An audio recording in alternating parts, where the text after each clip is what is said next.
What's going on, people? We are Tottenham TV here, and welcome back to yet another Tottenham update. The January transfer window is ticking away. Spurs are not seeming to sign anyone, but there are a lot of rumours flying around, so let's get into them. And the first one we're going to get into is from the Mirror, so I wouldn't read too much into it, but it says it's that old chestnut again. Tottenham are preparing a bid for South Korean defender Kim Minjae. Oh, we're back to Kim Minjae again. But face competition from Chelsea. Tottenham are preparing a bid for the South Korean defender Kim Minjae. I think rumours are just going in cycles now.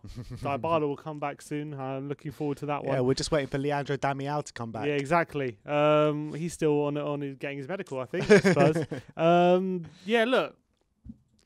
They said Chelsea's interested as well. He is the kind of profile of centre-back we need, but look, I think everyone's overlooking the fact we signed Joe Rodon for 15 million in the summer. We have to start using him, I think, even though he's young. Like, he's the profile defender we need, and even though Kim Min-jae is also a big 6'4" beast of a centre-back, you know, we've got a 6'4" centre-back sitting on the bench, so I don't see the point of it. If we hadn't signed Rodon, yeah, I would say I can see this happening, but I can't see it happening seeing as we have Rodon. And it's not like Rodon has come in the couple of games he's played and looked bad. He's looked really good both times he's played, really. Yeah, and he seems like a confident lad, Rodon. He comes in.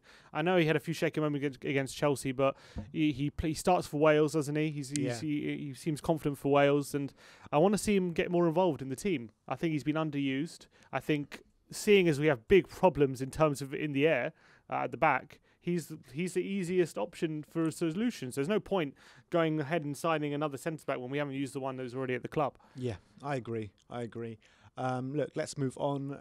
Let's talk about a few things about Dele Alli, of course. How can it be a Tottenham update without talking about Dele Alli? There are two bits of news about him. First of all, let's start off with the less reliable source. And this is Telefoot, a publication out in France. And they say Dele Alli wants to leave Tottenham Hotspur and PSG want to sign him. Ali wants to link up with Maurizio Pochettino again. And the other one is from Matt Law, and he says Daniel Levy is refusing to let Dele Alli leave on loan this January as he fears the squad could be left short in obviously the COVID times at the moment. Exactly. Yeah, that's the big problem at the moment. We can't really afford to let him go unless we bring someone in, and I can't see us bringing someone in. So it's kind of at a standstill, I feel, at the moment. I think a lot maybe depends on Gio, how bad his injury actually is. If he's back, then maybe we can let him go, but I can see why Daniel has a lot of reservations about letting him go. I'm sure Mourinho's like, look, we're going to be short if you let him go, so don't. Well, we were short against Fulham. We were desperate for a goal, desperate for some creativity, and we don't bring him on. Never mind him, we don't even bring Gareth Bale on. So, I mean, like, what must Dele Alli be thinking on the bench, you know, when Mourinho comes on after the game of the Marine game, talking about how pleased he was with Dele Alli. He's definitely going to play a part against Fulham. Chasing the game at 1-1, doesn't even see 1 minute. Yeah, it's a strange one. He decided to pick Lamela over him after he didn't seem that happy with Lamela, and he seemed all right with Dele, but look, it's a very odd situation at the moment. The fact that he's not getting enough game time, especially even with Gio. He seems to be getting less game time with Gio out, which is weird. I thought we'd be seeing a lot more, especially in the Premier League. Maybe he'll play on Sunday, but I can understand he wants to leave. Really harshly treated, man. I can understand why he wants to leave, but you know, I don't know what he's like behind the scenes, what he's like in training. I don't know if he's fully motivated. You have to just trust Mourinho on how he's dealing with the situation, because he seems to be calling it right on most players so far. So it's a difficult one. But yeah, it seems to be at a standstill at the moment. And I just hope. Do you not think it's a bit to the detriment of the team at the moment? Because, you know, we're chasing the game, looking for that winner last weekend against Fulham. And obviously we've got Dele and Bale on the bench. The Bale situation's a bit different, him coming back from fitness and whatever, hardly played in 2 years. But Dele Alli, you know, even... been off form for 2 years. Yeah, but, you know, even when he's off form, he's still got a goal in him. Mm-hmm. So why not put him in there? Because I agree. Even when he's been off form, he scored, 8 or 9 goals last season. The season before off form, he hits the 10-goal mark or whatever it was. The season before he didn't, but the season before that he did, yeah. So he's always got a goal in him, Dele Alli. On form, off form, the guy heavily relies on moments, and moments seem fairly often with him. So you put him on when we need a goal. I agree. I think the Fulham one was perplexing for me. He definitely should have come on, especially because we didn't even use that sub at all. So I didn't see why he didn't get any minutes. That was a bit perplexing to me. Is he, in terms of the context of the season, is he being harshly treated? I don't know. I don't. When I've seen him, he's looked okay. He's looked pretty good in some Europa League games, but when I've seen him in the Premier League, he hasn't quite done it so far. But I don't know. It's a difficult. I just hope this situation doesn't roll on for too much longer because it's getting a bit boring at the moment. Yeah, it is very, very boring, but it's hurting our season. It really is, because he could have come on and done something against Fulham, and I'll stand by Yeah, but we that. don't want to turn into like the Arsenal fans with the same like Ozil's like the saviour now because he's out of the team. Like Dele's going to be the saviour for us just because he's out of the team kind I'm of thing. not saying he's going to be the saviour, but we've got a player there who can provide positively and get what we need on the pitch. And if we're struggling, last 20 minutes, half an hour, and that's exactly what happened against Fulham. We go 1-1. We're trying to get a goal, and we got no one creatively on that pitch to provide that goal. And Dele Alli's sitting on the bench. Gareth Bale's sitting on the bench. What use is that? I agree. I do agree with that point, to be fair. I think Mourinho definitely against Fulham should have used them, either one of them. There was no point just sitting on the bench when we need a goal. No point. Exactly. Let's move on. I think we've spoken enough about Dele Alli, to be honest. Let's move on to some quotes from Fabrizio Romano, or some stories from Fabrizio Romano. And the first one talks about Marcel Sabitzer yet again. I mean, these rumours, we seem to be talking about Marcel Sabitzer, Dele Alli. I mean, the same players just revolving every single time. Because nothing's happening, that's why. But it's literally the same thing about Marcel Sabitzer every time. So it's Tottenham are one of the clubs interested in the Leipzig midfielder Sabitzer. Obviously for this summer, but nothing is advanced yet. Yeah, but he says one of the clubs. That's what worries me. One of many. Yeah, and it That's will be what I'm with saying. a player of that quality. That's what I'm saying. I think if we wait till the summer, we're going to miss the boat. But I don't think we can't. We don't have an option but to wait till the summer. So this is why I'm a bit skeptical about the deal. I'm skeptical whether we can actually get over the line. Depends how we do this. As I've said, it depends how we do this season. But yeah, obviously I want him. I think he could be great asset to the squad, but it's going to be a big fight for him, and I think we're going to have to achieve something this season to convince him to come. Yeah, and moving on, this one as well from Fabrizio Romano, and he said on the Last Word on Spurs podcast that Eric Lamela is set to leave this summer. Well, bit of actual fresh news, looks like, because he's got a year left in the summer, right? Yeah, he's got 18 months. Yeah, exactly. So exactly. it's about time, I think. It's about time. I think, just season after season, it's deja vu with him, same thing. So I think, despite the fact that I don't have a particular personal problem with him, it's just time he leaves, I think, because I think we need that space in the squad. That's the sad reality. We need that space in the squad. He's taking out being sat on the sidelines most of the season, and he doesn't really make up when he's on the pitch. He plays well, but he doesn't make up for the times time he's left out. So I think it's about time we cut our losses with him, even if it's just a cut price deal, 5-10 million. I think we just do it. Look, I'll tell you the truth. I absolutely adore Eric Lamela.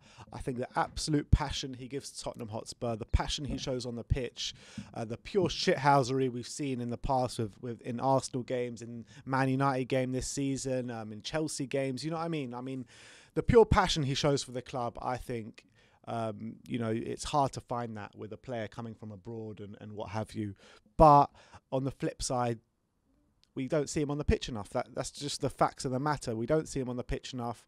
It's the same revolving story every single season with him. We never see him get injured. Then he's out for 3-4 months, comes back, plays a few good games, and then it's the same story all over again. So, yeah, I kind of agree with you. We just need to just cut our losses now. Get someone in the squad that can play every single game or close more reliable, to. More reliable. But yeah, it is what it is with Eric Lamela. Like I said, I completely adore him as a player, and I thank him for all the service he's given Tottenham Hotspur. But yeah, I think it is just time we move on. Yeah, it's time to move on. I agree. Unfortunately, the time has come. Yeah. Let's move on. This is Jack Clarke, a story that we brought you a couple of days ago, but yesterday his move to Stoke was confirmed on loan till the end of the season, so we wish Jack Clarke all the best, and we'll start adding him into our loan watch now. Yeah, hopefully he gets some game time.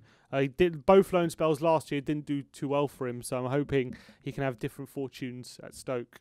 But what I'm hearing out of this loan move is actually from the start of the season till now, Stoke haven't been playing a system where Jack Clarke actually fits in it. But why they've taken Jack Clarke on loan is because they're changing up their system and formation completely with 2 out-and-out wingers, and they're expecting Jack Clarke to be a permanent fixture in the starting lineup. That sounds good. Sounds good to me. And hopefully he can get a run of games. He can play his way out of bad form, because I feel like at his previous loan spells, he had a bit of bad form. They was just immediately out of the team, you know. Hopefully Stoke can allow him the game time to play through and actually let him gain some confidence, because he just hasn't had that since he joined Tottenham. Yeah.